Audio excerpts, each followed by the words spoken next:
Instagram और Facebook का इस्तेमाल कर कर लड़कियां लड़कों को फंसाने की कोशिश कर रही हैं। अब किसी को फ्रेंड रिक्वेस्ट एक्सेप्ट करने से पहले या किसी को मैसेज करने से पहले आपको 1000 बार सोचना पड़ेगा। क्यों ऐसा क्या हो गया? एक्चुअली में श्रीनगर में एक केस सामने आया हुआ है जिसमें बताया जा रहा है कि एक फेक लड़की होती है जो कि अकाउंट्स बनाती थी, फेक फेसबुक पे बना ली थी, इंस्टाग्राम पे बना ली थी, और उसके साथ कुछ गैंग में कुछ बंदे होते हैं जो फेक पुलिस वाले बंदे थे, फेक न्यूज़ रिपोर्टर बंदे थे और फेक क्राइम ब्रांच से बंदे थे, मतलब फेक ये सारी गैंग होती थी। और उनके बाद वो कैसे फंसाती थी लड़कों को। पहले आपको मैं यहाँ पे इसलिए वीडियो क्लिप दिखाऊंगा, उसमें आपको सब कुछ साफ समझ आ जाएगा एक्चुअली बात क्या है और कैसे वो लड़कों को फंसाती थी। तो सबसे पहले आप यहाँ पे छोटी सी वीडियो क्लिप देखिए, उसके बाद आपसे मुझे बात करेंगे इसके बारे में।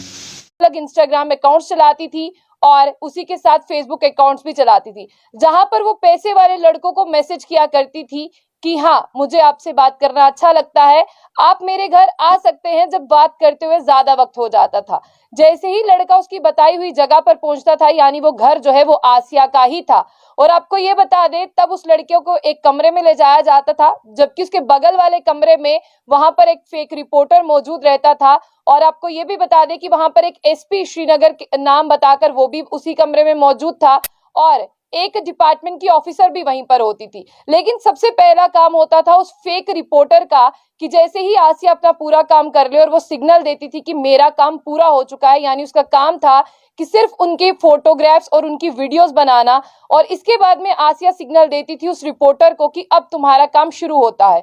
रिपोर्टर वहां पर माइक लेकर पहुंच जाता था और कहता था कि तुम इस लड़की के साथ क्या कर रहे हो यहाँ पर। तब आसिया भी उसके साथ देती थी। वो कहती थी कि आपको किसने बुलाया यहाँ पर, आप यहाँ पर क्यों आए हो, ये मेरा घर है। लेकिन आपको बता दें कि वो रिपोर्टर कहता था कि ये मेरा काम है, मुझे ये ड्यूटी दी गई है और मैं मीडिया से हूं, इसीलिए मैं आपसे ये सवाल कर रहा हूं।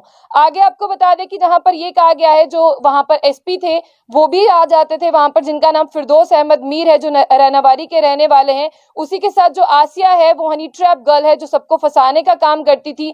और जिस तरह से आपको बता दें कि यहाँ पर मसरत मीर हब्बा कदल की रहने वाली, वो भी पहुंच जाती थी, जो फेक क्राइम ब्रांच ऑफिसर थी। ये तीनों एक ही कमरे में रहते थे और सिर्फ इंतजार करते थे कि आसिया इन्हें कब बुलाती है वहां पर। लेकिन आपको बता दें कि जब पुलिस को ये शिकायत मिली, पुलिस ने जो है अपने एक ऑफिसर को कहा, यानी पुलिसकर्मी को कहा कि अब इस लड़की को ट्रैप करना है। पुलिसकर्मी जो है वो आसिया तक पहुंच गया। आसिया ने उन्हें भी बिल्कुल ऐसे ही बुलाया। आसिया ने पूरे पुलिसकर्मी की जो है वो वीडियोस बनाई और उसके बाद में जब पुलिसकर्मी वहां से निकलने वाला था, फेक रिपोर्टर वहां पर पहुंच जाता है जिसका नाम है मोहम्मद तारिक मीर, और वही धमकाने की कोशिश करता है। उसके बाद में आता है फिरदौस अहमद मीर, जो रैनाबारी का रहने वाला है, जो एसपी अपने आप को बताता है।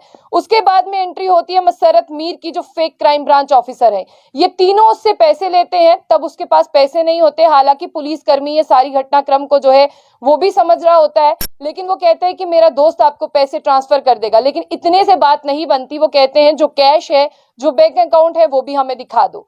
और उसके बाद पुलिस जो है ने पकड़ती है और पुलिस ने अपनी पूरी फाइल में बताया है कि कितने केसेस जो है वो रजिस्टर किए गए हैं। आसिया के